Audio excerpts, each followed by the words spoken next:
Deus criou os céus, a terra, as estrelas e o mar. E Deus criou o homem e deu a ele a fé, a esperança para se reencontrar nos momentos mais difíceis.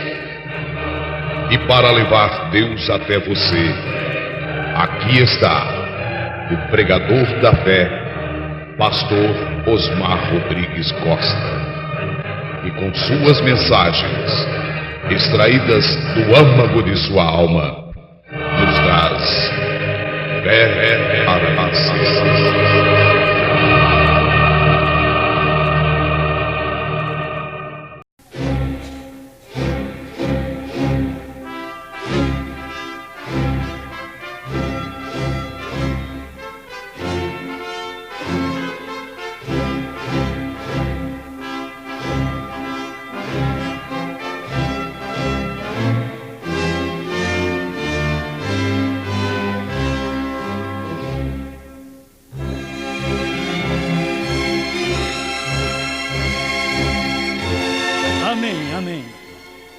Deus abençoe. Nós vamos ler Apocalipse 2, versículo 6.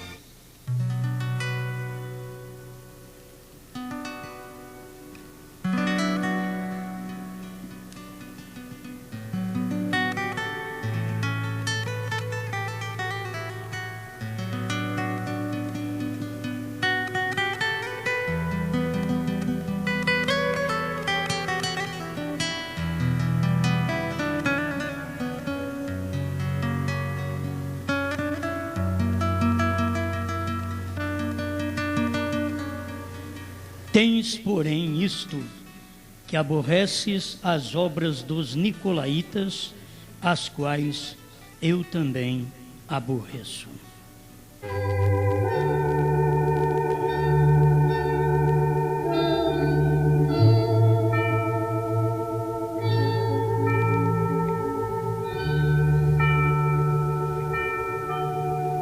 Amado Criador, dá-nos de sua natureza. O que tu amas, nós amamos. O que tu aborreces, temos que aborrecer. Dá-nos sua natureza cétupla: fé, virtude, ciência, temperança, paciência e piedade, amor fraternal. Sela-nos com o Espírito Santo e acople a pedra de coroa sobre nós. Manifesta-te a nós. Precisamos de ti.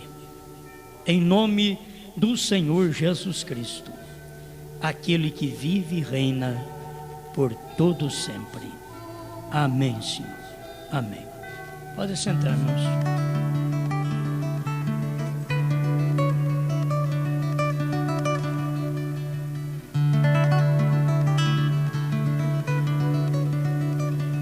A semente dos nicolaítas.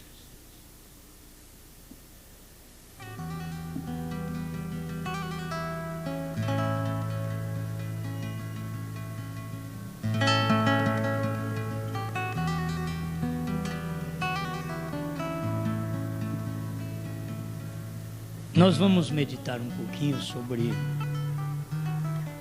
esta semente. Já falamos muito de 7 selos, 7 trovões. O Cordeiro saiu do trono, converteu em leão. Já tratamos destas profundezas espirituais. Mas vamos ver o que Deus aborrece. Sempre tem uma semente na terra. Isto foi desde o princípio, que é uma semente aborrecida por Deus. Se você tem a natureza de Deus, o que Deus aborrece, sua natureza aborrece também. Mas se você não tem a natureza de Deus, o que Deus aborrece, você ama. O que Deus ama, você aborrece. Isto é porque não tem a natureza de Deus. E nós desejamos ter a natureza de Deus. Com a natureza de Deus, nós não somos enganados em nada. Nossas obras, nossos atos declaram se a natureza de Deus está em nós. E a natureza de Deus é a alma, e a alma é a vida de Deus. E esta vida de Deus está em seu povo, em sua igreja. Mas dentro da própria igreja existe esta semente nicolaíta, como também existe a semente real, abençoada. Vamos meditar hoje um pouquinho que esta semente nicolaíta, ela começou dentro da igreja em Jerusalém, em Atos, capítulo 6, versículo 5, diz: e este parecer contentou a toda a multidão, e elegeram Estevão, homem cheio de fé e do Espírito Santo, e Filipe, e Prócoro, e Nicanor, e Timão, e Parmenas, e Nicolau, prosélito de Antioquia. Nicolau era um dos 7 diáconos escolhidos na igreja primitiva para tomar conta da parte material, social da igreja, que era órfãos e viúvas. E eles escolheram homens cheios do Espírito Santo. E entre estes homens estava Nicolau. A mensagem que o profeta pregou, a era de Éfeso, parágrafo 76, ele diz assim: ora, há 2 pensamentos sobre quem eram os nicolaítas. É dito por alguns que eles eram um grupo de apóstatas que tinham como seu fundador Nicolau de Antioquia, um prosélito que se tornara um dos 7 diáconos de Jerusalém. Eles tinham festas pagãs e eram mais libertinos em seus comportamentos. Eles ensinavam que a fim de dominar a sensualidade, a pessoa tinha que reconhecer por experiência toda a sua extensão primeiramente. Naturalmente, eles se entregavam a tal abandono nas práticas corruptas que sua degradação foi completa. Agora o irmão Branham está dizendo que eles dizem, é dito por alguns, mas ele vem confirmando aqui no final do parágrafo 76, a era de Éfeso. Desta maneira, eles aplicaram a si mesmos os 2 nomes do Velho Testamento que simbolizavam tais estratégias: Balaão e Jezabel. Desde que Balaão corrompia o povo e assim o conquistava, foi dito que os nicolaítas faziam o mesmo: corrompia o povo e conquistava o povo. Agora eles tinham que corromper o povo com alguma mensagem. Eles davam algum ensinamento que corrompia a mente do povo, o povo cria neles, e logo a doutrina entrava. Aquela semente estava dentro da igreja. Não é coisa só vinda de fora, não é falar em obra dos nicolaítas, falar em romanismo. Obra dos nicolaítas se fala em protestantismo também.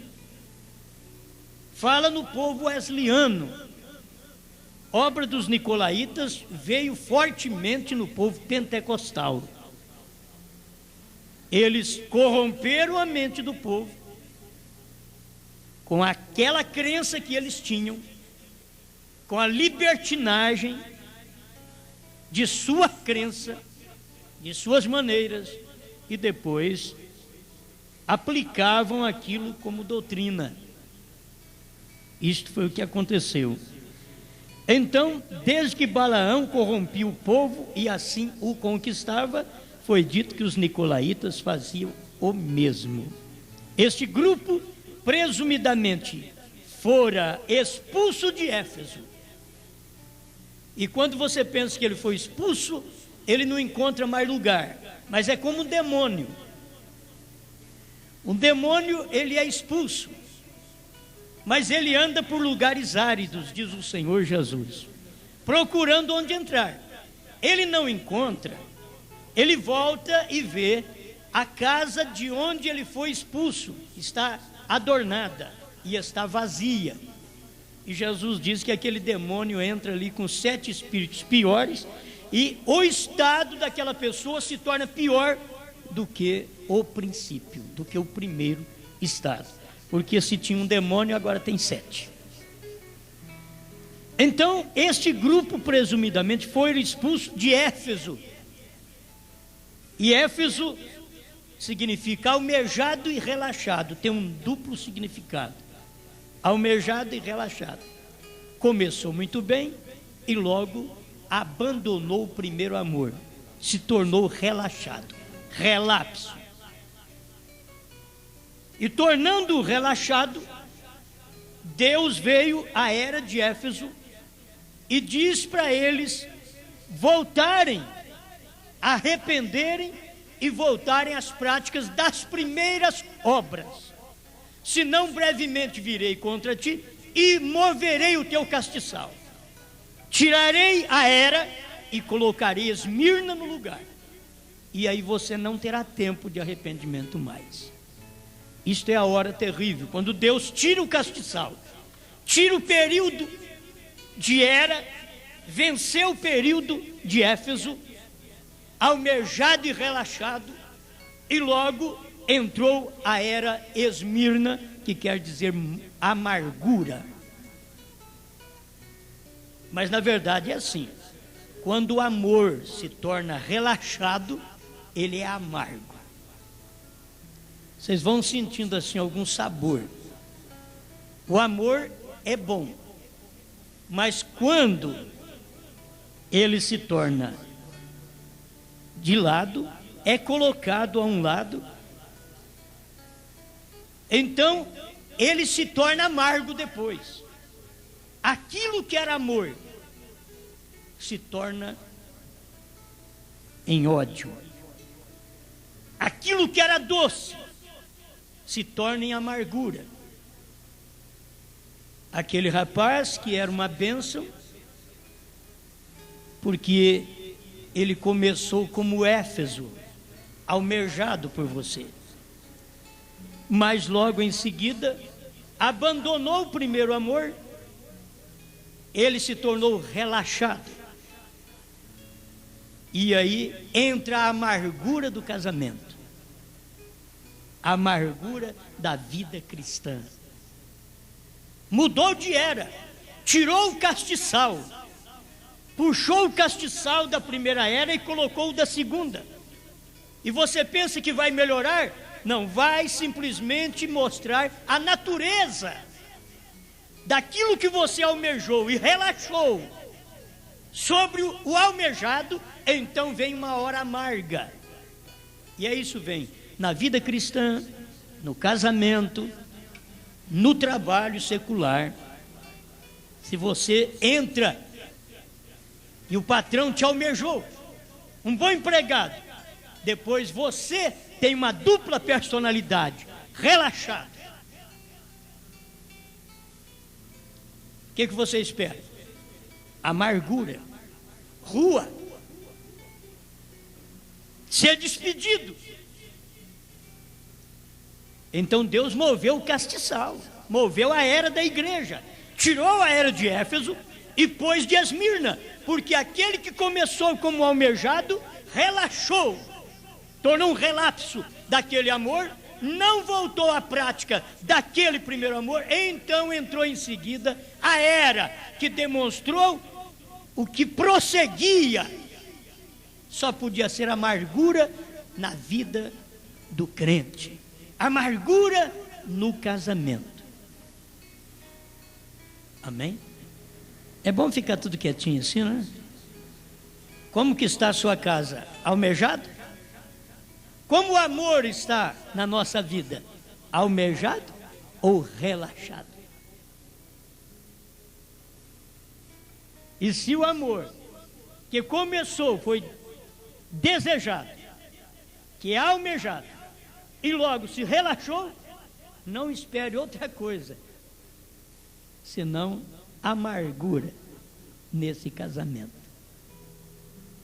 Entra a era de Esmirna dentro da era de Éfeso. Já entrou a era de Esmirna, ela entrelaça, o irmão Brana diz que uma era entrelaça com a outra. Por quê? Porque a natureza de uma passa para a outra. E é uma sequência, não adianta nem querer fugir, a gente não foge disso, isso é realidade. Você quer correr e vai ter que provar como estão as águas do lar. Como chama as águas do lar? Mara. Quer dizer amarga. Por quê? Porque não tem a água doce. O almejado acabou. Aquela moça almejava casar com aquele rapaz, mas agora não pensa que deveria ter casado com ele. Então o almejado acabou. Aí o que entra? O relapso, o relaxo no tratamento, na vida. E depois o que segue? O relapso, amargura. Aleluia. Amém. Muitos lares estão vivendo em Mara, amargura, porque acabou o almejado. Ele não almeja ela mais, ela não almeja ele mais, ficou só o relaxado. Aí relaxa no amor, não atende um ao outro como é necessário, relaxo no amor. Então se tornam pessoas relapsas. E logo entra a amargura, que tem a ver isso com semente dos nicolaítas. Tem a ver, começou assim. Começou uma obra dos nicolaítas que não parecia mal, mas era uma obra apenas. Depois entrou em doutrina. E o que nós aprendemos aqui, olha para vocês verem, no parágrafo 76 no final, diz: desde que Balaão corrompia o povo e assim o conquistava, foi dito que os nicolaítas faziam o mesmo. Este grupo presumidamente foi expulso de Éfeso e encontrou um lugar onde se estabeleceu em Pérgamo. Ele saiu do almejado, você sabe para onde ele foi? Para o trono de Satanás. Pérgamo quer dizer casamento. E é ali onde Satanás estabeleceu o trono, naquela terceira era da igreja. Satanás estabeleceu o seu trono. Ele saiu daqui de almejado, relaxado, de amargo, para o abismo, para as profundezas de Satanás. Enquanto nós podemos ter as profundezas de Deus, quão insondáveis são o seu amor. Paulo falou sobre isso, explicando da profundeza de Deus. E logo encontramos aqui a profundeza de Satanás, já na era de Pérgamo, que é casamento. Foi quando a igreja casou com o Estado, ela recebeu muita força, mas ela foi conquistada com uma mensagem boa e de engano. O rapaz diz eu te amo, mas ele estava enganando-a. Ela diz eu te amo, mas estava enganando. Isso foi o que tinha lá no início. E a igreja começou naquele fogo do Pentecostes, no capítulo 2, quando chega no capítulo 6, já pode arrumar 6 homens cheios do Espírito Santo para poder tomar conta do social da igreja, e um deles podia tomar a natureza, essa natureza tão terrível de conquistar, e depois de conquistar, ele colocava a sua doutrina. Desde que Balaão corrompia o povo e assim conquistava. Então tem que se corromper com alguma coisa, e não se corrompe no princípio com alguma coisa ruim, se corrompe mostrando uma coisa boa. O que foi que Satanás, através da serpente, mostrou para Eva? Mostrou uma boa coisa: serás como Deus. E aquilo ali levou ela à morte, leva a igreja à morte. Você tem que saber o que você é, porque quando o diabo quiser te enganar, ele chega tarde. A hora que o diabo chegar e falar, eu já sei quem eu sou. Porque se falar, você é linda, você é lindo, maravilhoso, você é o moreno do meu coração. A hora que ela chegar e falar isso, você diz o quê? Meu coração por tigela. Aí você fica sabendo que o coração dela vai virar uma geladeira depois de casado mesmo.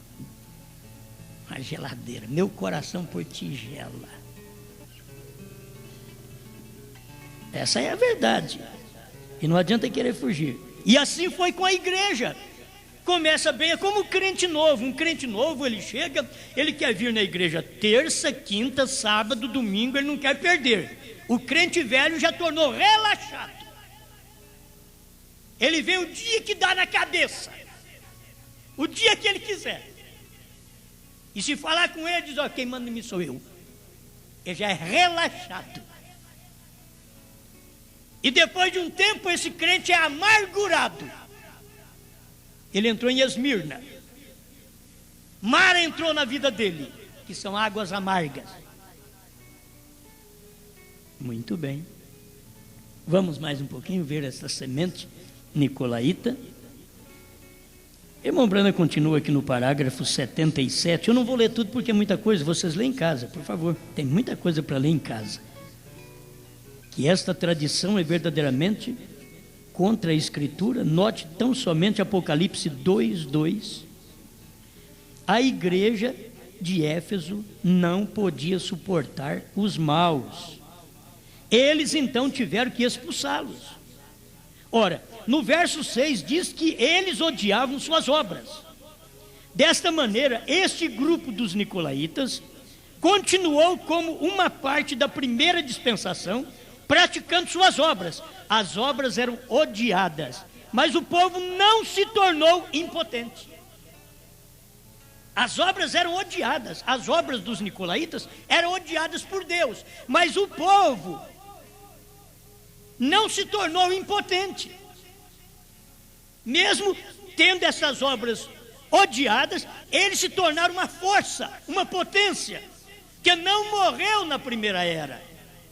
Porque se eles fossem impotentes, eles morreriam na primeira era, e nós não teríamos esta natureza espalhada na era de Esmirna, até chegar o trono de Satanás na era de Pérgamo, com o casamento da igreja com o Estado. o povo não se tornou impotente. Desta forma, as obras em Éfeso continuaram e se tornaram uma doutrina que irá diretamente para o lago de fogo. Então você não pensa que ela acabou da primeira para a segunda era, e na era de Pérgamo ela acabou porque foi o trono de Satanás. Rapaz, ali ela casou. Aí ela foi produzir filhas com a sua natureza. Se você tem a natureza de Deus, você odiará o que Deus odeia. Se você não tiver a natureza de Deus, você amará o que Deus odeia. Tens, contudo, a teu favor que odeia as obras dos nicolaítas, as quais eu também odeio. Apocalipse 2:6. O que eram estes nicolaítas? 78, Éfeso. A palavra vem de duas palavras gregas, nikao, que significa conquistar, e laos, que significa o laicalismo. O fato real é que alguém estava fazendo algo naquela igreja primitiva que estava conquistando o laicalismo. Então começou a semear alguma coisa para conquistar os laicos. Conquistar os laicos são os membros. O Nico é o pastor, o Nico é o apóstolo, o Nico é o mestre, o Nico é o evangelista. Vocês estão entendendo? Mas o laíta é o povo, é o conquistado. Estes são os laítas, são os membros da igreja, conquistado pelo pastor. Por isso você tem que ter revelação do que você ouve, do que você crê, porque se você escuta uma mensagem e você tem revelação daquela mensagem, você então saberá para onde você vai. E não é aquele homem, aquele níquel que está te conquistando, mas o Espírito Santo que te conquistou. Porque se você não é conquistado pelo Espírito Santo, o níquel vai te conquistar. E foi isso que aconteceu na igreja primitiva. Nicolaus entrou e com um bom trabalho começou espiritual, e depois de começar espiritual, foi como Paulo diz aos Gálatas: vocês tendo começado no espírito, terminais agora na carne. Começou bem, mas terminou agora na carne. Começou no espírito. Era melhor começar na carne e terminar no espírito do que começar no espírito e terminar na carne.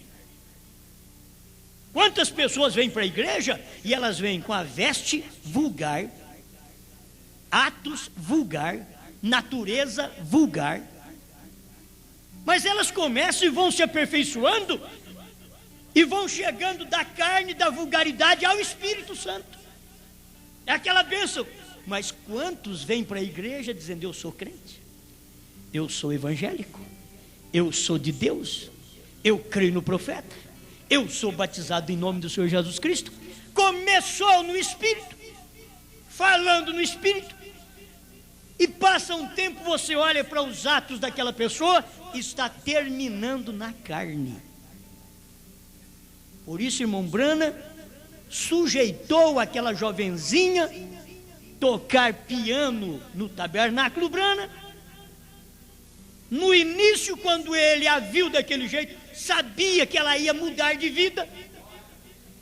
O irmão Brana sabia que ela ia mudar da carne para o espírito, e outros do espírito mudar para a carne, que foi muito pior. E quando o irmão Brana foi interrogado a respeito daquela jovenzinha tocando no piano, ainda com a saia curta, ele disse: ela é uma nova convertida e ela vai mudar, ela vai consertar. Mas tem gente que não conserta, porque ela já está bonita, ela já está bem, ela já está bem vestida, porque mostra isso do lado de fora, mas a natureza do lado de dentro é que é péssima. Do lado de fora está bonito, e aquela jovenzinha estava feia do lado de fora, porque ela não estava correspondendo com a Bíblia. Mas o irmão Branham viu que ela ia ser transformada, e ela foi transformada.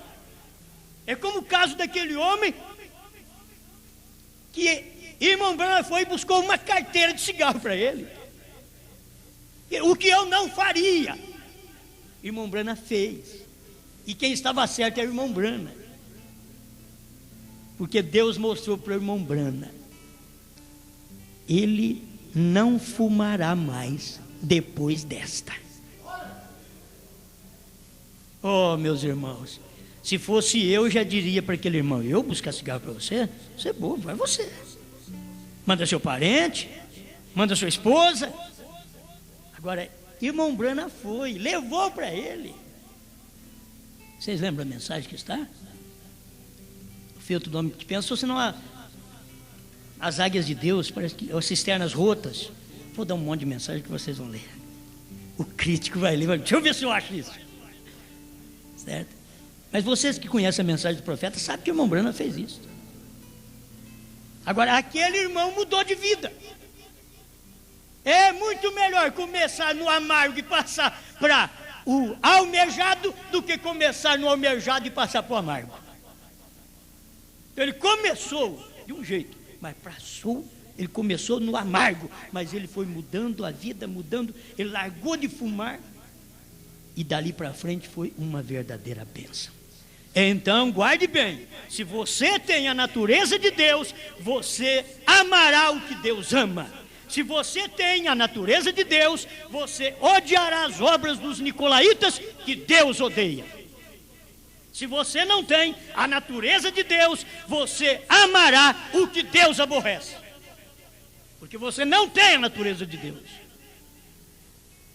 Agora, não é aborrecer as pessoas, nem odiar as pessoas. Quando você encontra lá em Malaquias capítulo 1, não foi Esaú irmão de Jacó? Contudo, amei a Jacó e aborreci a Esaú. Aquilo foi pessoal, entre Deus e o homem, entre o homem e Deus. Mas você aborrecer as coisas é aborrecer as obras más das pessoas e não as pessoas. A natureza hoje de Deus em mim e em você não é aborrecer as pessoas, mas as obras más das pessoas. Mas lá foi Deus aborrecendo a pessoa. Por quê? Porque lá no íntimo daquele homem, por semente, ele não era de Deus. Ele não era de Deus. Por semente, ele não era. Deus o aborreceu porque ele não era por semente. Eu não vou, qualquer dia eu vou pregar sobre isso daí, a mistura de semente, mas qualquer dia, não sei quando, vamos ver. Então, o fato real é que alguém estava fazendo algo naquela igreja primitiva que estava conquistando o laicalismo, os leigos. Se o laicalismo estava sendo conquistado, então deve ter havido alguma autoridade lá fazendo isto. O que era que Deus odiava, que estava acontecendo naquela igreja, o que estava acontecendo então e está continuando hoje. É exatamente o que a palavra nicolaíta significa. O povo está sendo subjugado de alguma forma, de um modo que era absolutamente contrário à palavra de Deus. Olha, para falar sobre nicolaíta, nós temos muita coisa aqui para falar sobre ele. Mas deixa eu tomar essas partes principais que me veio, para que vocês possam aprender. A era de Pérgamo, parágrafo 130. Você pode ler o 130 em diante. O parágrafo 130 já é muito grande, que dá para nós terminar o culto aqui. Aqui ele vai relembrar o que significa nicolaíta. Você se recorda que eu expus na era de Éfeso que a palavra nicolaíta vem de duas palavras gregas, nikao, que significa conquistar, e leo, que significa o laicalismo. Isto é, os leigos. Nicolaítas significa conquistar o laicalismo. Ora, por que isto é uma coisa terrível? É terrível porque Deus nunca colocou sua igreja nas mãos de uma liderança eleita, a qual muda com mente política. Ele tem deixado sua igreja sob os cuidados de homens ordenados por Deus, cheios do Espírito, vivendo a palavra, que lhe deram ao povo, alimentando-os na palavra. Amém? Você sabe o que é um pregador? Ele é um servidor. O pregador é para servir o povo, para servir. Não é para trabalhar com tirania sobre o povo, ao ponto do povo ter que obedecê-lo. Não, preste atenção. Escute-me aqui. Ele tem deixado sua igreja sobre os cuidados de homens ordenados por Deus, cheios do Espírito Santo, vivendo a palavra que lhe deram ao povo, alimentando-os na palavra. Ele não separou o povo em classes, de modo que as massas fossem guiadas por um sacerdócio santo.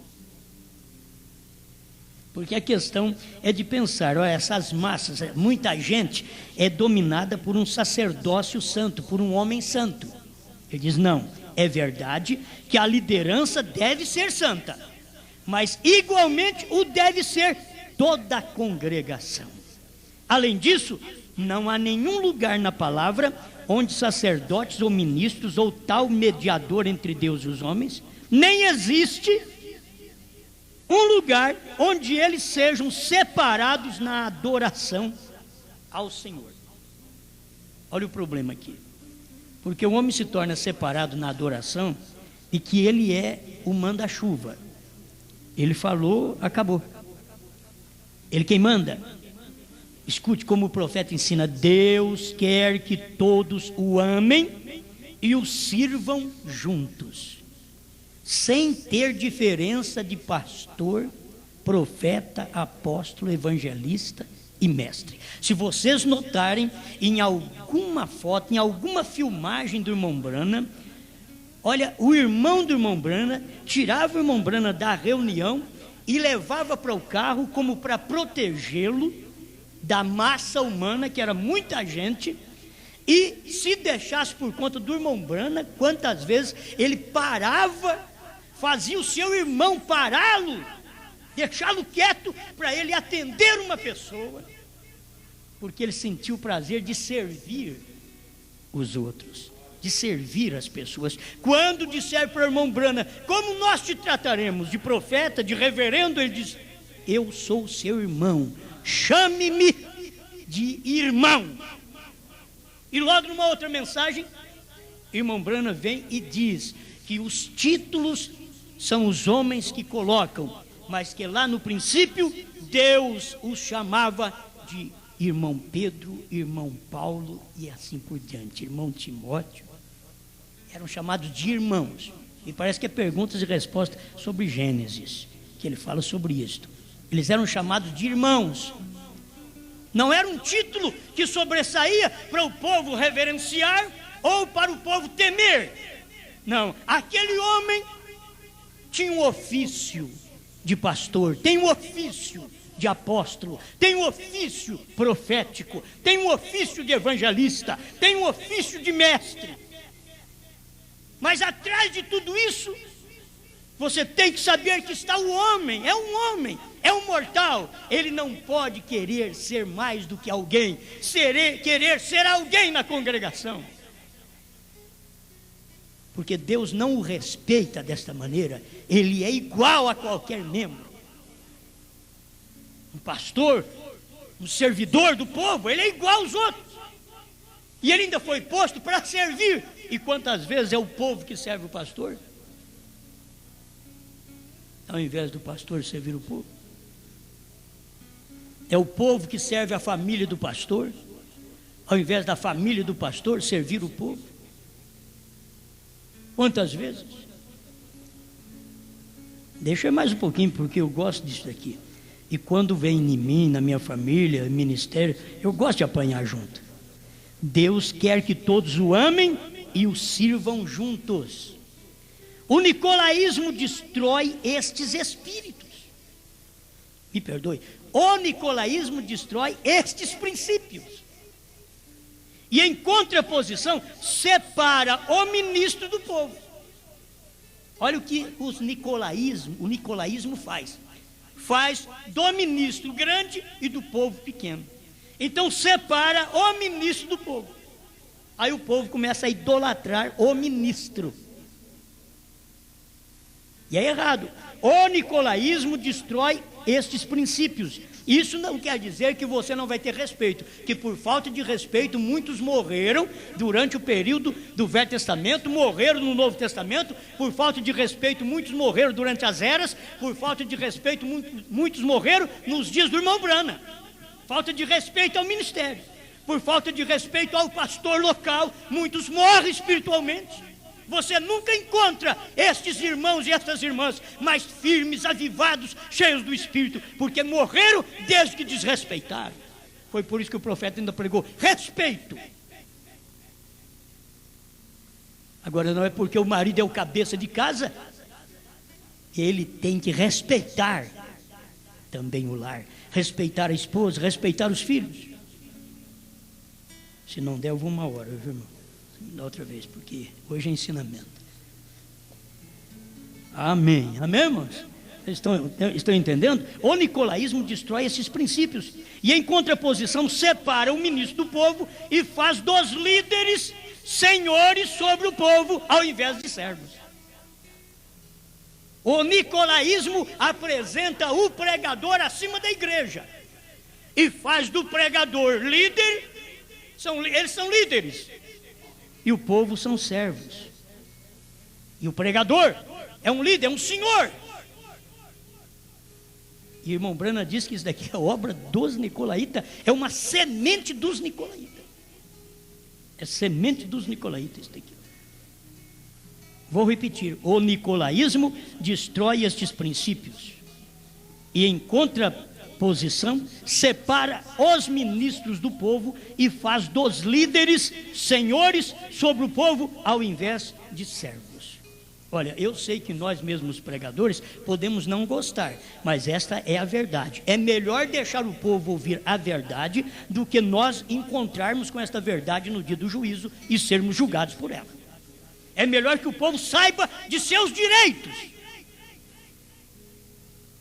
Agora tem uns que eles não respeitam pastores, não respeitam nomes, não respeitam título, não respeitam nada, ofício e nada de uma pessoa. Isto já está mostrando que é falta de semente espiritual nesta pessoa, porque não tem respeito pelo nome dos outros, pela pessoa do seu próximo, do seu irmão. Agora, em contraposição, já vem aqueles que dizem que o ministro, ele é o senhor do rebanho, então ele manda. É como o marido é o cabeça de casa, mas ele não é o cabeça de casa com tirania. Se vocês têm que fazer o que eu quero e implantar a lei dele ali, não. Esta lei é implantada através do amor. Aí tem que haver compreensão. E não adianta o pai de família, o marido falar: mulher, você tem que me respeitar, me chamar de senhor. Não vai nem adiantar. Ela não nasceu com esse espírito dentro dela. Talvez ela nasceu com outro espírito, vai te chamar de outra coisa, menos senhor. Certo? Porque não adianta você impor, não. Não é para impor. Abraão nunca ensinou Sara a chamá-lo de senhor. Sara sentia respeito por Abraão e tratava-lhe de senhor. E São Pedro veio e disse que vocês são filhas fazendo as obras de Sara.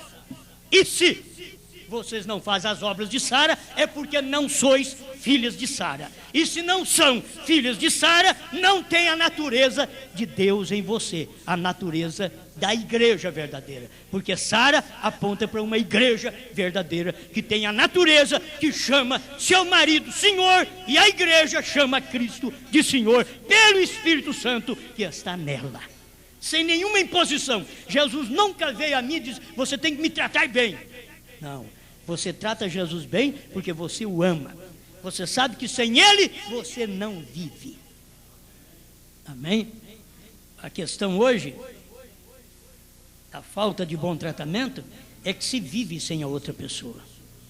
Se vive sem a outra pessoa. Daí falta o bom tratamento.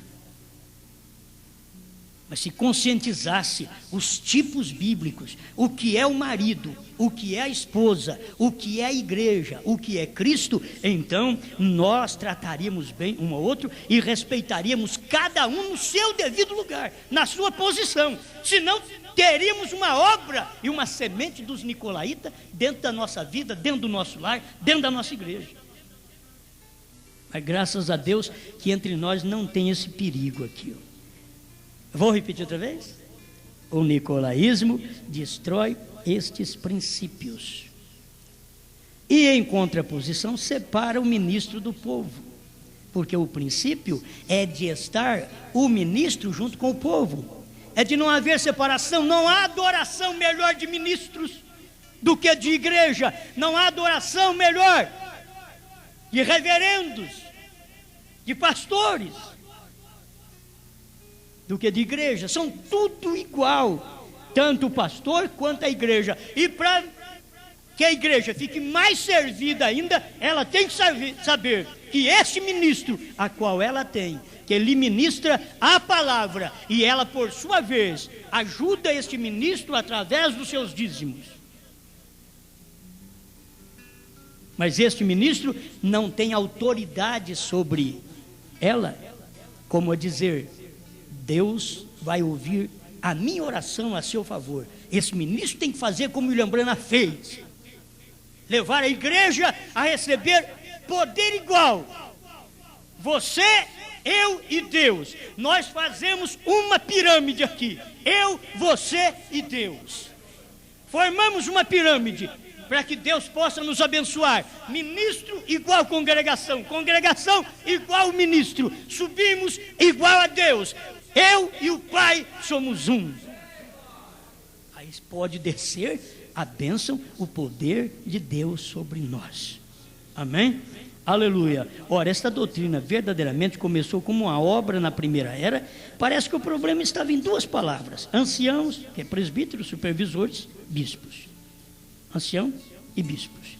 Embora a Escritura mostre que havia vários anciãos em cada igreja, alguns começaram, entre eles Inácio, a ensinar que a ideia de um bispo era um com preeminência ou autoridade e controle sobre os anciãos.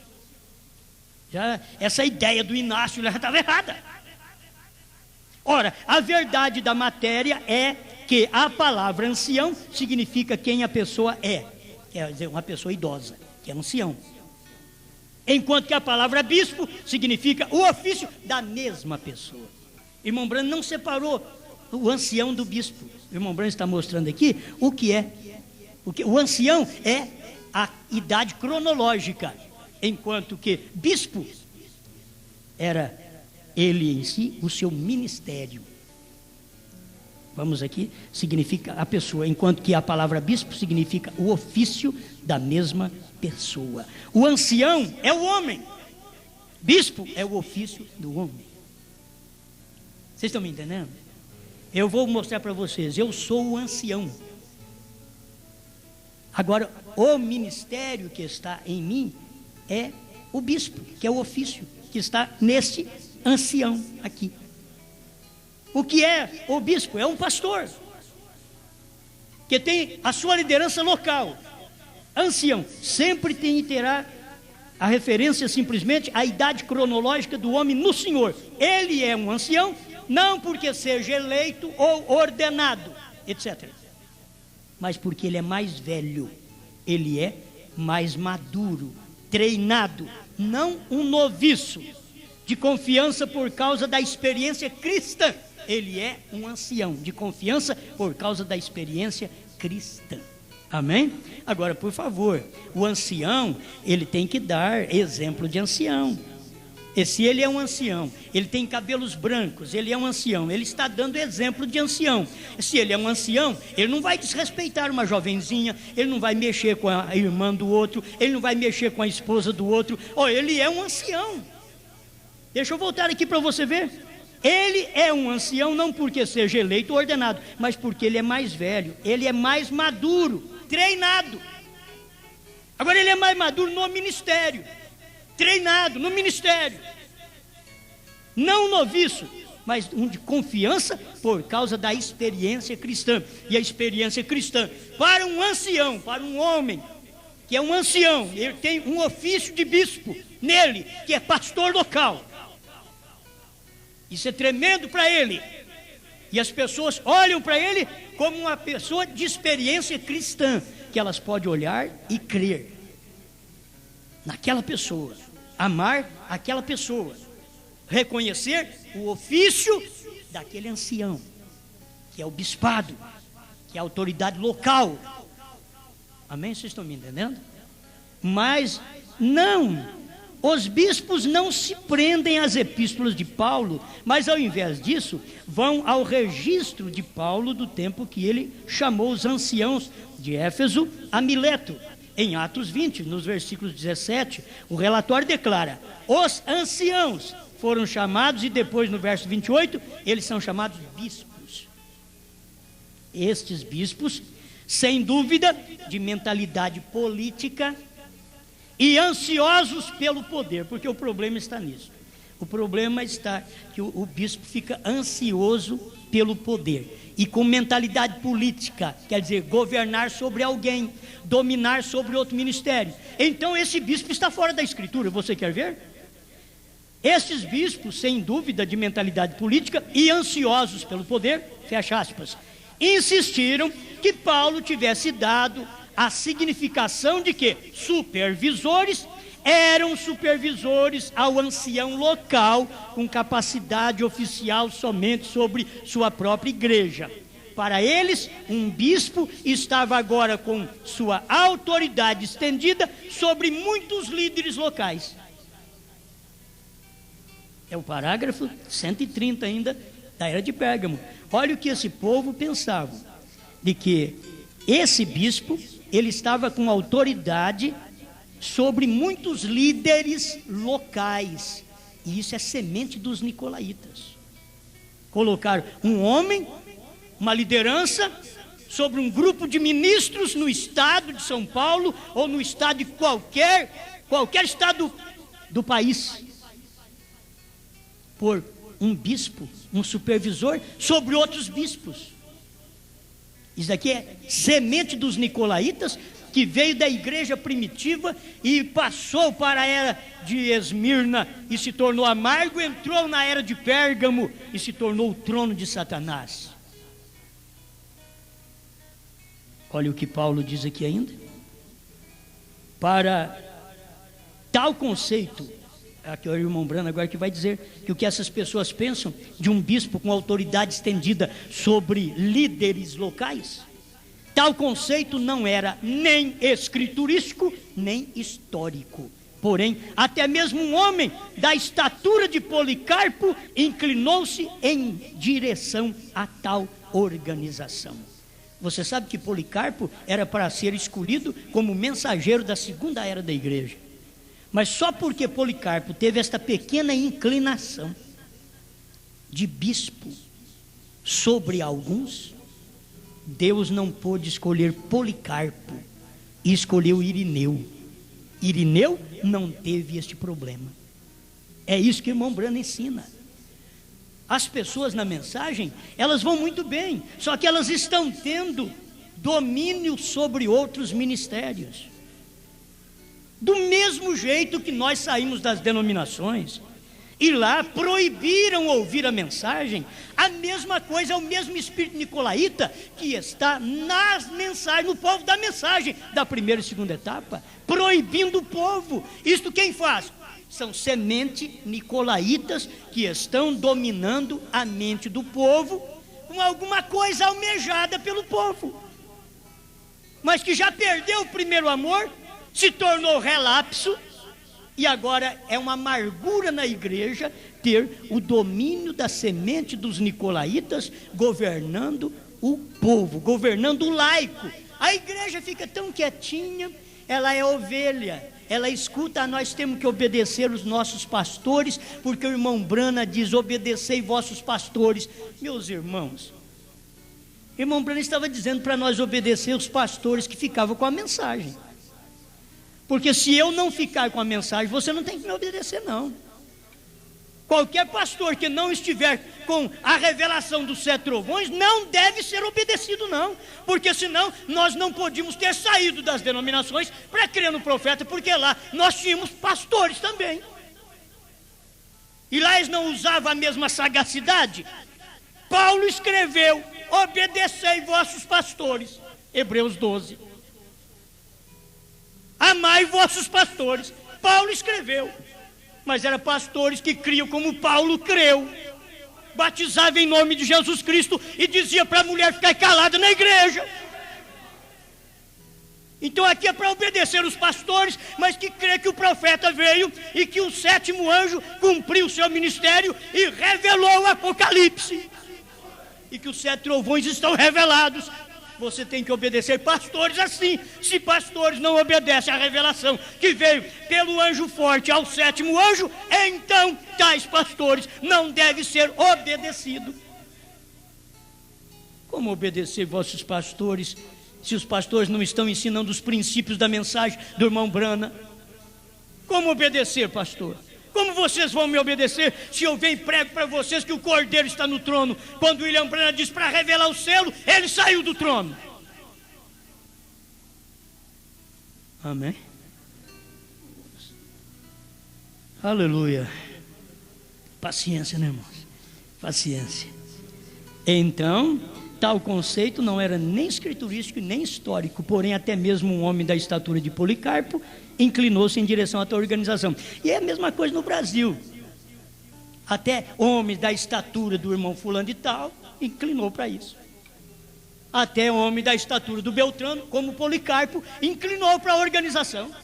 Gente boa, você não tem que falar mal delas, simplesmente inclinou para a organização. E Deus não trabalha com aquele espírito, Deus odeia aquele espírito.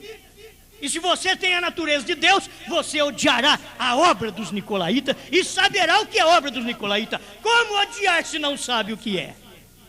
Se não tem revelação do que é, se não lê a mensagem do profeta para ver o que é. Mas se você quiser ler, leia a Era de Éfeso, parágrafo 76 em diante. A Era de Pérgamo, parágrafo 130 em diante. Leia. Você vai ficar sabendo. Eu não vou ter tempo de falar tudo aqui, não sei se prossigo amanhã, mas eu tenho que terminar aqui agora. Assim, aquilo que começaram como uma obra na primeira era, tornou agora uma doutrina literal, e assim o é hoje. Irmão Branham está dizendo, e assim o é hoje. Não pensa que parou lá atrás, não. Obra dos nicolaítas. Os bispos reivindicam ainda o poder de controlar homens e lidar com eles como desejam, colocando-os onde bem entendem no ministério. Tiram daqui, passam por ali. Homens fazendo isto, e não o Espírito Santo.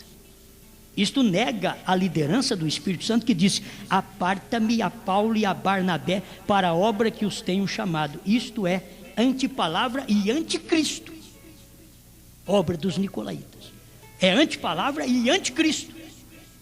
O Espírito Santo é que aparta o homem para o ministério, e não um grupo de bispos. O que é bispo aqui?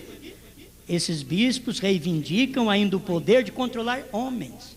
Eles querem controlar homens. E, irmãos, é o mesmo espírito que nós saímos das denominações, que controlava o presidente da nossa denominação lá, controlava os outros pastores. Assim está na mensagem. Um pregador controla por uma força doutrinária, por uma força de, não pode nem dizer moral, mas controla por uma força de trabalho gigantesco. Controla. Está controlando. É um bispo controlando, um ancião controlando, outros líderes liderando estes líderes contra a própria mensagem do dia, contra a própria palavra. Que Deus nos dê graça para entender isso daqui, para entender o que é uma semente dos nicolaítas. Deus aborrece, Deus odeia. Deixa eu terminar com estas palavras repetidas. Se você tem a natureza de Deus, você aborrecerá o que Deus aborrece e amará o que Deus ama. Mas se você não tem a natureza de Deus, você amará o que Deus aborrece. porque você não tem a natureza de Deus. E você odiará o que Deus ama, porque você não tem a natureza de Deus. Gente que odeia esta mensagem, porque saiu daqui de Franca. Ela saiu de Franca só uma palavrinha, mas ela veio do profeta, ela veio lá do sétimo anjo, ela veio do Monte Pôr do Sol, ela veio daquele quartinho que o irmão Brano ficou a semana inteira num quartinho estudando, e cada dia saía com um selo revelado. Ela veio e foi dali. Damos graças a Deus que ela brotou aqui outra vez. Agora, esse espírito da semente nicolaíta, que Deus nos ajude a fugir dele, para não liderar quem quer que seja, mas que eles, cada um deles, ter companheirismo é uma coisa, ter companheirismo, mas quando esse companheirismo já se compromete, como se compromete no Brasil e no mundo, quem está com companheirismo com uma pessoa, não pode escutar outra. Isso é um companheirismo comprometido, que Deus odeia esse companheirismo. Deus odeia esse companheirismo que proíbe você ouvir outro. Irmão Brana diz: eu estou contra todo o sistema que separa o homem do homem. Perguntas e respostas número 1, parágrafo 213. Senhor Jesus, te damos graças por poder ver sua palavra como ela é. Te damos graças por este ensinamento. Ajuda a sua igreja, abençoe-nos com a bênção da semente original da palavra, e que esta semente dos nicolaítas não tenha lugar em nosso meio, não nasça e não cresça, em nome do Senhor Jesus, mas que a semente do Senhor, do amor, da fé, da compreensão, do verdadeiro companheirismo, que se pode ouvir todo mundo, porque dentro de cada pessoa tem o Espírito Santo para discernir cada coisa que ouve, em nome do Senhor Jesus. Amém, Senhor. Amém.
Assim preparar pra no dia da vinda de Cristo nossa alma preparada está. A palavra de Deus é semente, vai caindo, caindo, caindo. Quando a gente pensar que está morta, vai nascendo, brotando e crescendo.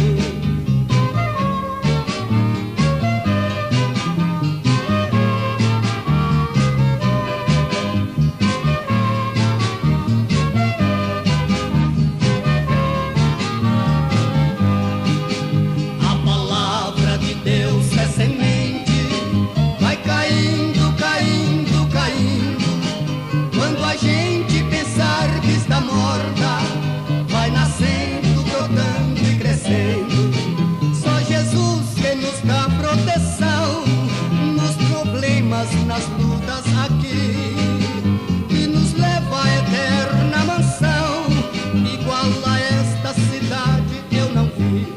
A palavra de Deus é semente, vai caindo, caindo, caindo.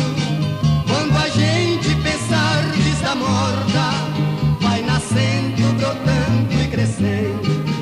A palavra de Deus é semente. Muito bem, obedecer a vossos pastores é Hebreus 13, verso 7 e verso 17. Eu disse Hebreus 12.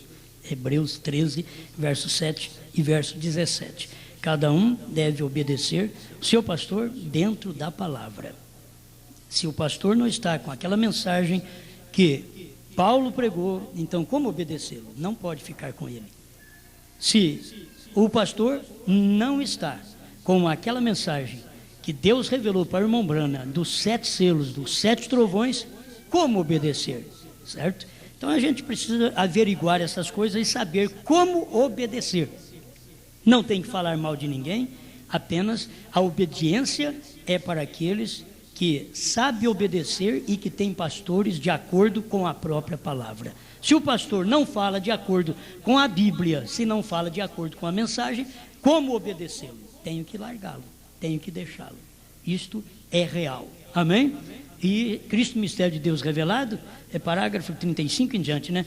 Uma carta à igreja, onde o irmão Brana esclarece também para obedecer aos pastores, certo? Obedecer os pastores. Então tem que obedecer cada pastor que prega o que o profeta pregou. Porque hoje nós temos mensagens de todo lado, de todo tipo, e gente que crê que o profeta ainda vai ressuscitar para pregar mais alguma coisa, para revelar mais alguma coisa. E se você vê que o 7º anjo já revelou tudo, como você vai obedecer um pastor que diz que irmão Brana vai ressuscitar? Então não tem jeito. Então a gente tem que olhar pela Bíblia e pela hora que a gente vive. Vamos examinar aquilo que Deus tem te revelado. Então você tem que ter um pastor segundo a sua fé.